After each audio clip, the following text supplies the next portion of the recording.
ദൈവത്തിന് സ്തോത്രം. ഈ നല്ല പ്രഭാതത്തിൽ ദൈവം നമ്മെ അനുഗ്രഹിക്കട്ടെ. ഒരിക്കൽ കൂടെ തിരുവചനത്തിൻ്റെ നന്മകൾ പ്രാപിക്കേണ്ടതിന് കർത്താവിൻ്റെ കരങ്ങളിലേക്ക് നമ്മെ തന്നെ ഏൽപ്പിച്ചു കൊടുക്കാം. ഈ പ്രഭാതത്തിലുള്ള ചിന്തയ്ക്ക് വേണ്ടി മർക്കോസ് സുവിശേഷം 4-ാം അധ്യായം 41-ാം വാക്യം വായിക്കുന്നു. മർക്കോസ് 4:41. അവർ വളരെ ഭയപ്പെട്ടു, കാറ്റും കടലും കൂടെ ഇവനെ അനുസരിക്കുന്നുവല്ലോ, ഇവൻ ആർ എന്ന് തമ്മിൽ പറഞ്ഞു. നമ്മുടെ കർത്താവായ യേശുവിനെ കുറിച്ച് എഴുതിയിരിക്കുന്ന വാക്യമാണ് ഈ രാവിലെയുള്ള ചിന്തയ്ക്ക് വേണ്ടി നമ്മൾ വായിച്ചത്. കുറച്ചു നാളുകളായിട്ട് തന്നെ പിന്തുടരുകയും കുറച്ച് നാളുകളായിട്ട് തന്നെ അനുധാവനം ചെയ്യുകയും ചെയ്യുന്ന ശിഷ്യന്മാർ ഒരിക്കൽ വെളിപ്പെട്ട ദൈവപ്രവൃത്തിക്ക് മുൻപിൽ അത്ഭുത പരതന്ത്രരായിട്ട് പരസ്പരം പറയുന്ന വാക്കാണ് ഈ രാവിലെയുള്ള ചിന്തയ്ക്ക് വേണ്ടി നമ്മൾ വായിച്ചത്. ഇവൻ ആർ എന്ന് തമ്മിൽ പറഞ്ഞു. എന്താ കാര്യമെന്നറിയാമോ? യേശുവിൻ്റെ വാക്കിൻ്റെ മുൻപിൽ കാറ്റും കടലും അനുസരിക്കുവാനിടയായി തീർന്നു. പ്രതികൂലത്തിൻ്റെ കാറ്റും മരണഭീതിയെ ഉയർത്തിവിടുന്ന കടലും നമ്മുടെ കർത്താവിൻ്റെ മുൻപിൽ അനുസരണയോടെ അടങ്ങുവാനിടയായി തീർന്നു. ഇത് കണ്ട ശിഷ്യന്മാർ അവർ ഭയപ്പെട്ടിട്ട് പരസ്പരം പറയുകയാണ്, ഇവൻ ആർ എന്ന് തമ്മിൽ പറഞ്ഞു.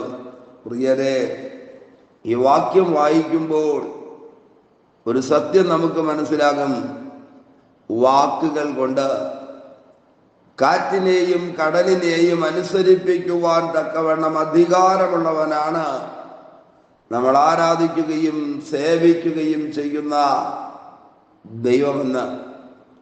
ജീവിതയാത്രയ്ക്ക് നേരെ പ്രതിസന്ധികൾ ഉയർത്തിക്കൊണ്ട് ലക്ഷ്യസ്ഥാനത്ത് എത്തുവാൻ അനുവദിക്കത്തില്ലെന്ന് പറഞ്ഞ് ഇന്ന് രാവിലെ അടിച്ചുയരുന്ന കാറ്റിനെ ശാന്തമാക്കുവാൻ കരുത്തുള്ള ദൈവത്തെയാണ് നാം സേവിക്കുന്നതെന്ന് മറന്നു പോകരുത്. മുക്കിക്കൊല്ലുമെന്ന് പറഞ്ഞ് തിരമാലകൾ ഉയർത്തി പടകിനകത്തേക്ക് വെള്ളം ഇരച്ചു കയറി പ്രതിസന്ധികൾ രൂക്ഷമായി തീർന്നപ്പോൾ വാക്കുകൾ കൊണ്ട് ആ പ്രതിസന്ധികൾക്ക് പരിഹാരം കൊടുക്കുവാൻ കഴിവുള്ളവനാണ് യേശു. ഇന്ന് രാവിലെയും ഏതെങ്കിലുമൊക്കെ നിലകളിൽ മുൻപിലേക്ക് വിടത്തില്ല എന്ന് പറഞ്ഞ് ഭയാനകമായ കാറ്റും മരണത്തിൻ്റെ കടലും ഒരുമിച്ചിളകി തകർക്കുവാൻ ജീവിതത്തിന് നേരെ ആഞ്ഞു വരുന്നെങ്കിൽ ഈ രാവിലെ മറക്കരുത്, നമ്മളിൽ വസിക്കുന്ന കർത്താവ്, നമ്മോടുകൂടെയുള്ള യേശു ഈ രാവിലെയും നമ്മോട് കൂടെ ഇരിക്കുന്ന ദൈവം കൈകാര്യം ചെയ്യുവാൻ കരുത്തുള്ളവനാണ്. മർക്കോസ് സുവിശേഷം 4-ാം അധ്യായം 33 തുടങ്ങി താഴോട്ട് വായിക്കുമ്പോൾ ഒരു വലിയ സംഭവത്തിന്റെ ആരംഭമാണ് നമുക്ക് കാണുവാനായി കഴിയുന്നത്. 33, 34, 35-ാം വാക്യത്തിനകത്ത് പറയുന്നു, സന്ധ്യയായപ്പോൾ നാം അക്കരയ്ക്ക് പോക എന്ന് യേശു അവരോട് പറഞ്ഞു. ശിഷ്യന്മാർ വളരെ ഉത്സാഹത്തോടെ സന്തോഷത്തോടെ തങ്ങളുടെ പ്രാണനാഥനായ യേശുവും ഒരുമിച്ച് അക്കരോട്ടുള്ള പ്രയാണം ആരംഭിക്കുവാനിടയായി തീർന്നു. എന്നാൽ അധികം സമയം നിലനിൽക്കാതെ ആ ഉത്സാഹവും സന്തോഷവും എന്നേക്കുമായി അസ്തമിക്കുവാനിടയായി തീർന്നു. കാരണം ഒരിക്കലും പ്രതീക്ഷിക്കാത്ത പ്രതിസന്ധികളിലേക്കായിരുന്നു അവരുടെ പ്രയാണം.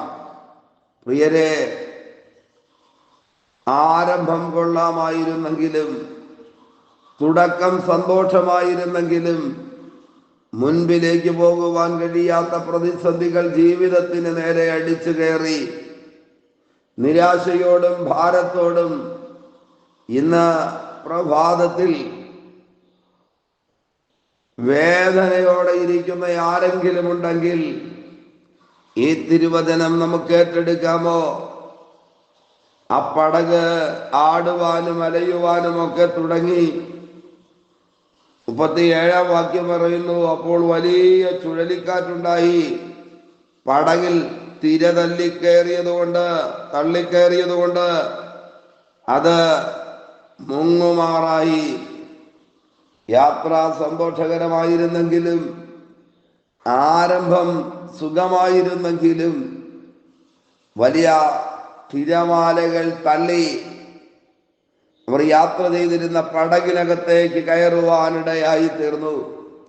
പ്രതീക്ഷിക്കാത്ത പ്രതികൂലങ്ങൾ, പ്രതീക്ഷിക്കാത്ത സങ്കടങ്ങൾ, പ്രതീക്ഷിക്കാത്ത വേദനകൾ ജീവിതത്തെ തകർത്തെറിഞ്ഞെങ്കിൽ, തരിപ്പണമാക്കിയെങ്കിൽ, ഈ രാവിലെ അരുമനാഥന്റെ ഇടപെടലുകൾ വിഷയങ്ങൾക്കകത്ത് വെളിപ്പെടുന്ന നല്ല ദിവസമായി തീരട്ടെ.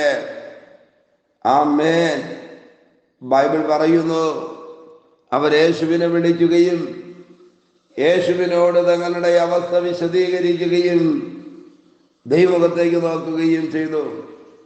പ്രതികൂലങ്ങളുടെ നടുവിൽ, പ്രശ്നങ്ങളുടെ നടുവിൽ, ആവശ്യങ്ങളുടെ നടുവിൽ ദൈവമുഖത്തേക്ക് നോക്കുന്നവരുണ്ടെങ്കിൽ, പ്രാർത്ഥിക്കുന്നവരുണ്ടെങ്കിൽ, ഒരു വിടുതലിന് വേണ്ടി കൊതിക്കുന്നവരുണ്ടെങ്കിൽ, ഈ വചനത്തിനകത്ത് നിന്ന് ഞാൻ പറയാം, യേശു എഴുന്നേറ്റു.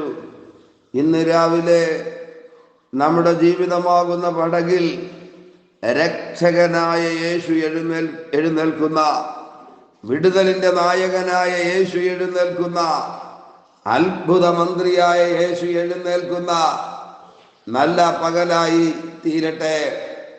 യേശു ആ പടകിനകത്ത് എഴുന്നേറ്റ് കഴിഞ്ഞപ്പോൾ സാധാരണ ഉള്ള കാര്യമല്ല കർത്താവ് പറയുവാനിടയായി തീർന്നത്. മറ്റുള്ളവരിൽ നിന്ന് വ്യത്യസ്തമായി യേശു സംസാരിക്കുകയാണ്. കാറ്റിനെ ശാസിച്ചു, കടലിനോട് അനങ്ങാതിരിക്കുക, അടങ്ങുക എന്ന് പറഞ്ഞു. കാറ്റമർന്നു, വലിയ ശാന്തതയുണ്ടായി. ശിഷ്യന്മാരുടെ ജീവിതത്തിൽ അവർ അഭിമുഖീകരിച്ചു കൊണ്ടിരുന്ന, അവർ കടന്നു വന്നുകൊണ്ടിരുന്ന പ്രതിസന്ധികളിൽ യേശു ഇടപെടുകയാ, പ്രശ്നങ്ങളിൽ യേശു ഇടപെടുകയാ. പരിഹാരം യേശുവിലുണ്ട്. ഇന്ന് രാവിലെ ഒരിക്കൽ കൂടെ ഞാൻ ആവർത്തിക്കാം, പ്രതീക്ഷകളെ കൊല്ലുന്ന, സ്വപ്നങ്ങളെ ഇല്ലാതാക്കുന്ന, യാത്രയെ താറുമാറാക്കുന്ന സകല പ്രശ്നങ്ങളിലും ഇടപെടുവാൻ കരുത്തുള്ളവനാണ് നമ്മുടെ കർത്താവെന്ന് നാം തിരിച്ചറിയാതെ പോകരുത്. കാറ്റമർന്നു, വലിയ ശാന്തതയുണ്ടായി.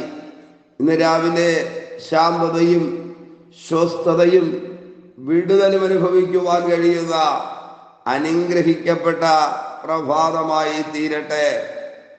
ഇത് അനുഭവിച്ചവർ, ആമേൻ, വാസ്തവത്തിൽ ആ വിടുതൽ കണ്ടവർ, അവർ വളരെ ഭയപ്പെട്ടു.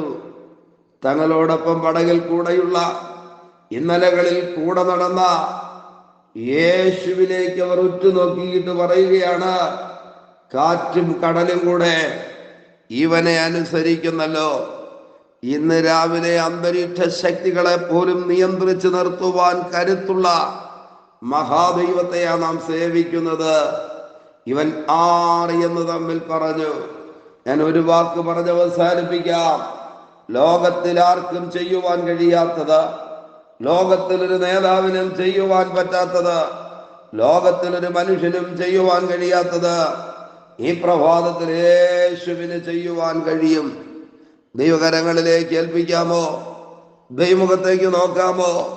ദൈവപ്രവൃത്തിയും ദൈവിക വിടുതലും ഇന്ന് രാവിലെ നമ്മുടെ ജീവിതത്തിൽ നടക്കട്ടെ. ഇതൊരു വിടുതലിന്റെ പ്രഭാതമായി തീരട്ടെ. ഈ ദിവസത്തിന്റെ അനുഗ്രഹത്തിന് വേണ്ടി ഒന്നിച്ച് ദൈവത്തോട് പ്രാർത്ഥിക്കാം. പരിശുദ്ധനായ ഞങ്ങളുടെ നല്ല ദൈവമേ, സ്വർഗസ്ഥ പിതാവേ, ഈ വിലയേറിയ പ്രഭാതത്തെ ഓർത്ത് ഞങ്ങൾ ഒരുമിച്ച് ദൈവത്തോട് പ്രാർത്ഥിക്കുന്നു. കരുണയുള്ള ദൈവത്തിന്റെ കരം ഈ പ്രഭാതത്തിൽ ഞങ്ങൾക്ക് വേണ്ടി നീട്ടുന്ന വിശ്വസ്തതയ്ക്കായി സ്തോത്രം. ഈ തിരുവചനം കേട്ടുകൊണ്ട് പ്രാർത്ഥിക്കുന്ന മുഴുവൻ പേരെയും ദൈവം അനുഗ്രഹിക്കണമേ. ബലമുള്ള കരങ്ങളിൽ വഹിക്കും, നന്മകളെ കൊടുക്കും. അധികാരമുള്ള യേശുവിന്റെ നാമത്തിൽ പിതാവേ, ആമേൻ, ആമേൻ. Okay, God bless you. ദൈവമായ കർത്താവ് എല്ലാവരെയും ധാരാളമായി അനുഗ്രഹിക്കട്ടെ. ആമേൻ, ആമേൻ.